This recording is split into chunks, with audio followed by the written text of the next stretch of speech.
Head quarter, present Mahabubnagar జిల్లా headquarter, నా Mahabubnagar parliament headquarter. So Mahabub నగర్లో ఈ కార్యక్రమాన్ని ప్రారంభించినందుకు సుషేణ ఫౌండేషన్ వారికి హృదయపూర్వకంగా అభినందనలు తెలియజేస్తా ఉన్నా.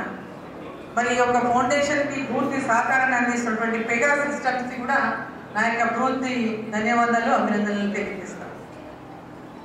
ఇప్పుడు వారు చెప్పినట్టుగా తల్లిపాలు శ్రేష్టమైనవి, తల్లిపాలకు మించినటువంటి వీడు పసిపిల్లలకి ఇంకేమీ లేదు. ఆరోగ్యవంతమైనటువంటి పిల్లలు మంచి ఎదగాలంటే తల్లిపాల కంటే మించిన పాలు ఏమీ లేవు.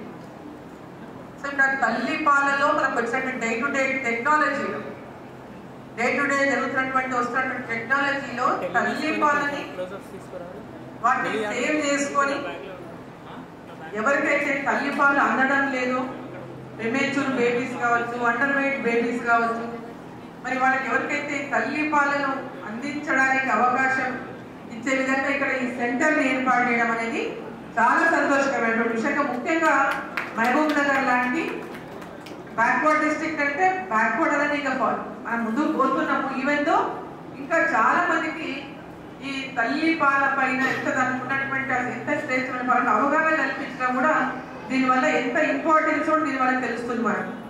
సో ఈ యొక్క తల్లి పాలను మనం ఇక్కడ ఒక సిస్టమ్ ద్వారా, ఎందుకంటే ఇంతకుముందు వాళ్ళు మనం కలిసినప్పుడు చెప్పినారు అసలు ఏంది సెంటర్ ఓపెనింగ్ కోసము వాళ్ళని వచ్చి కలవడం జరిగింది. 10th రోజు ఓపెన్ చేస్తున్నాము, మీరు రావాలి సెంటర్ చెప్తే ఓ నిజమా ఇది ఇట్లా మొత్తం పిల్లలకి అందరికీ కూడా ఇస్తారు, చాలా మంచి ఆలోచన. ఎందుకంటే మామూలుగా అదే చెప్పాను, నా డాటర్ ఈ కరోనా టైంలో బాబు పుట్టాడు, డెలివరీ అయింది.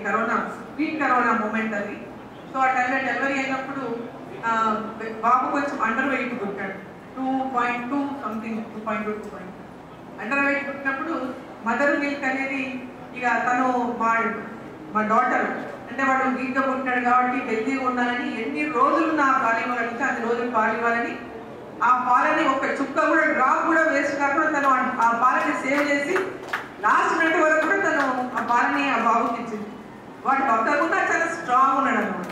సో తల్లి పాలు ఎంత శ్రేష్టమైనవి, ఎంత స్ట్రాంగ్ అనేది అంటే మనకు తెలుసు కాబట్టి, వాళ్ళు చదువుకున్న వాళ్ళు దాంట్లో ఉన్నటువంటి తెలుసు కాబట్టి వాళ్ళు చేయగలుగుతారు. మన గ్రామాల లోపల ఉన్నటువంటి మదర్స్కి చాలా మదర్స్కి అండర్ వెయిట్ పుడతారు, హెల్త్ ప్రాబ్లమ్స్తోనో లేకుంటే వాళ్ళు ప్రెగ్నెంట్గా ఉన్నప్పుడు సరిగా ఫుడ్ తీసుకపోవడం వలన హెల్త్ రకరకాల కారణాలతో పిల్లలు అండర్ వెయిట్ పుడతారు, రకరకాల రీజన్స్తో పిల్లలు డెలివరీస్ ప్రీమేచ్యూర్ బేబీస్ పుడతారు. సో అవన్నీ కూడా ఓవర్కమ్ అయ్యి వాళ్ళంతా కూడా మన దేశంలో మన గ్రామీణ ప్రాంతంలో ఉన్నటువంటి ప్రతి ఒక్క బేబీ హెల్తీగా ఉండాలని ఒక ఆలోచనతో వాళ్ళ ఫౌండేషన్ ద్వారా ఈ యొక్క తల్లి పాలను బాగా రక్షించుకొని సేవ్ చేసి వాళ్ళ తల్లికి ఆ పిల్లలకు అందించాలని ఏదైతే ప్రోగ్రామ్ చేస్తున్నారో వాళ్ళకి ఈరోజు ఇక్కడ చేస్తున్నటువంటి ప్రోగ్రామ్ వల్ల నాకు తెలిసింది 2500 మంది పసిపిల్లలకు ఇయర్లీ వాళ్ళు ఈ మిల్క్ ఇవ్వగలుగుతారు.